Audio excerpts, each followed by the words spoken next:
नमस्कार साथियों, SR short hand classes की ऑनलाइन कक्षा में स्वागत है।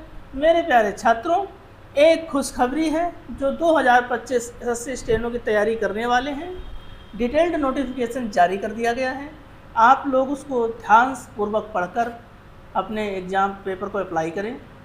और कुछ सूत्रों से पता चला है कि वैकेंसियाँ कम हैं, उन पर हम बात आगे चलेंगे, परंतु आप परेशान ना होइए। मैं 4 से 5 दिन के अंदर ऑफिस रिलेटेड जितने मेरे फ्रेंड काम कर रहे हैं, मैं उनसे पता करके आपको सारा डिटेल्स बताऊंगा कितनी। वैसे 261-62 लोग बता रहे हैं वैकेंसी आ रही है, बट वैकेंसी इससे कई गुना ज़्यादा होंगी। आप उसके लिए बिल्कुल परेशान ना हो। तो किसी भी यूट्यूब चैनल के बहकावे में ना आए कि वैकेंसियाँ कम है, अपनी पढ़ाई कम कर दें। आप इससे तेज़ गति से पढ़ाई करें और मेरे साथ जुड़े रहें। आपको बहुत ही विश्वस्त जानकारी मैं मुहैया कराऊंगा। तो आइए पहले देख लेते हैं क्या नोटिफिकेशन जारी किया है। ये जो नोटिफिकेशन है ये है कर्मचारी आयोग द्वारा जारी किया गया है। इसमें बताया गया है कि डेट फॉर एडमिशन अप्लाई, जो पेपर अप्लाई करने का समय है वो 6/6 से चालू होकर 26/6 तक चालू रहेगा। मतलब 20 दिन का टाइम दिया हुआ उन्होंने सॉरी। और लास्ट डेट है 26/6 से 26/6/2025, मतलब 11 बजे तक का है, ठीक है ना। और last date and time of making online fee payment, जो फीस पेमेंट है वह आपकी 1/7/2007। इस चीज़ का विशेष ध्यान रखें आप लोग कि यह पेपर पूर्णतः ऑनलाइन है, यह ऑफलाइन पेपर नहीं भरा जाएगा।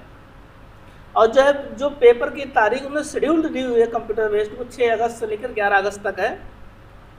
आप ये मान के चलें जून जुलाई अगस्त 3 महीने आपके पास हैं अभी से। परंतु मेरा मानना है कि यह एग्ज़ाम 1-2 महीने के लिए और आगे बढ़ेगा, वह हम लोग तब देख लेंगे कब क्या होना है। नेक्स्ट है आपका, और ये ग्रेड डी और ग्रेड सी के लिए वैकेंसी दी गई है। टेंटेटिव वैकेंसी जो बता रहे हैं, there are approx 261 vacancies, however firm number of vacancies will be determined in due course. Update vacancy if any, बस इस पे ध्यान दीजिएगा। Update vacancy if any along with post wise category wise vacancies will be made available on the website of the commission. वो कह रहा है कि जो टेंटेटिव तो इतनी है कि 261 आई हैं, बाकी इन 3 महीनों के अंदर जो भी विभाग वैकेंसी देना चाहेंगे वह जब कंफर्म वैकेंसी आएंगी तब उसमें इंक्लूड कर दिया जाएगा। इसको आप पूर्णतः वैसा ना माने कि ना 261 ही आएंगी, 500 भी हो सकती हैं, 800 भी हो सकती हैं, 1000 भी हो सकती हैं, और मित्र 261 भी रह सकती हैं, है ना। तो उन्होंने जो उनके पास जो अभी तक डाटा है वह 261 का ही है, ठीक है ना। परंतु आप मेरा विश्वास करें, वैकेंसी 700-800 से प्लस ही होंगी। अब ये दिया हुआ है रिजर्वेशन शेड्यूल, एससी का दिया हुआ, ईडब्ल्यूएस का दिया हुआ, हैंडीकैप सारे का दिया, वो आप लोग इसको ध्यान से पढ़ लें। जैसे फंक्शनल रिक्वायरमेंट में स्टेनोग्राफर सी के लिए LBC सारी ये दी हुई कैटेगरी जिससे आप रिलेटेड हो इसको आप ध्यान से पढ़ लें, है ना। फंक्शनल रिक्वायरमेंट ये सारा कुछ उसमें दिया हुआ है, आप इसको विशेष ध्यान से पढ़ें। इसका हिंदी वर्जन डाउनलोड कर लें, नहीं है तो गूगल ट्रांसलेट कर लें इसको, और आप इसको ध्यान से पढ़ें। और जो उम्र दी हुई है वो है 18 से 30 साल, ठीक है ना। और candidates 1 not before 2/8/1995 and not later than 1/2, मतलब 2/8/1995 से लेकर 1/8/2027 तक ही एलिजिबल हैं जो अप्लाई कर सकते हैं। और स्टेनोग्राफर ग्रेड डी के लिए 28 से 17 साल, 18 से 27 साल की उम्र है, जो 2/8 से 98 से लेकर 1/8/2007 तक के ही बच्चे अप्लाई कर सकते हैं, है ना। और वहाँ की जो रिलैक्सेशन कैटेगरी है वह 10 साल PWD अनरिजर्व्ड है, और PWD एक सर्विस में, ये सारी आपको दी हुई हैं, आप लोग उसको ध्यान से देख लें, है ना। नेक्स्ट क्या है,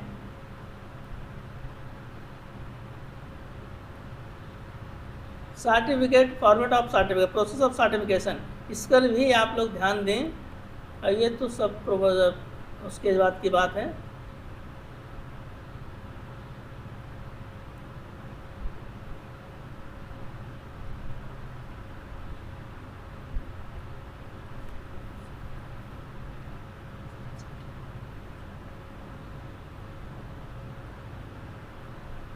ये एक नई चीज़ उन्होंने दी हुई है कि जो हैंडीकैप वाले 7.2 में 7.2 में देखेंगे कि वह जो वैकेंसी है इसमें क्या है, वो हैंडीकैप का सर्टिफिकेट भी मांग रहे हैं। तो फॉर्म भरते समय आप थोड़ा सावधानी बरतेंगे, कुछ नियम इन्होंने चेंज किए हुए हैं, है ना, आधार कार्ड है वगैरह सब कुछ। बस आप इसको ध्यान से पढ़ लें नोटिफिकेशन को एक बार, क्योंकि इसमें काफ़ी पॉइंट्स हैं जो नहीं बताए जा सकते। बाकी जो भी आपकी क्वायरीज हैं, जो भी आपको दिक्कत लग रही है कि मुझे ये पॉइंट समझ नहीं आ रहा, तो आप मुझसे, मेरा नंबर रहता है मेरी वेबसाइट पर, आप उसके बारे में पता कर लें, है ना। और बहुत ध्यानपूर्वक 92 पेज का ये नोटिफिकेशन है, इसको आप बड़े ध्यान से पढ़ लें। अब ये इन्होंने कुछ चीज़ें दी हुई हैं।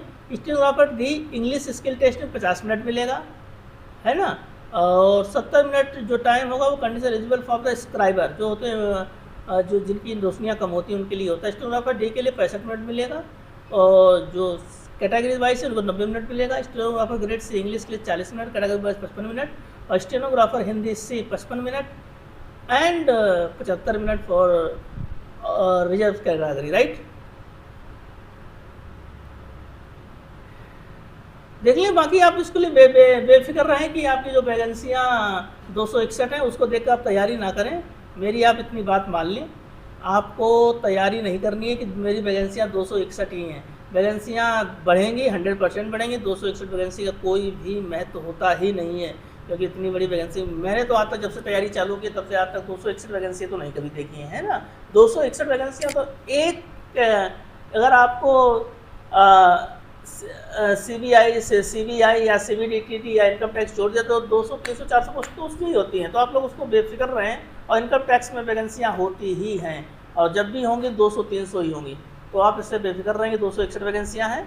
आप बस उस पर ध्यान फोकस करें और अपनी पढ़ाई को ध्यान रखें। आप तैयारी करें कि मेरी 2000 वैकेंसी है, आपको एक वैकेंसी, आपको तो सिर्फ एक वैकेंसी चाहिए ना, 261 से मतलब क्या है ना। तो आप तैयारी करिए। बाकी नेक्स्ट अपडेट के लिए आप हमसे जुड़े रहें, जल्द ही हम नेक्स्ट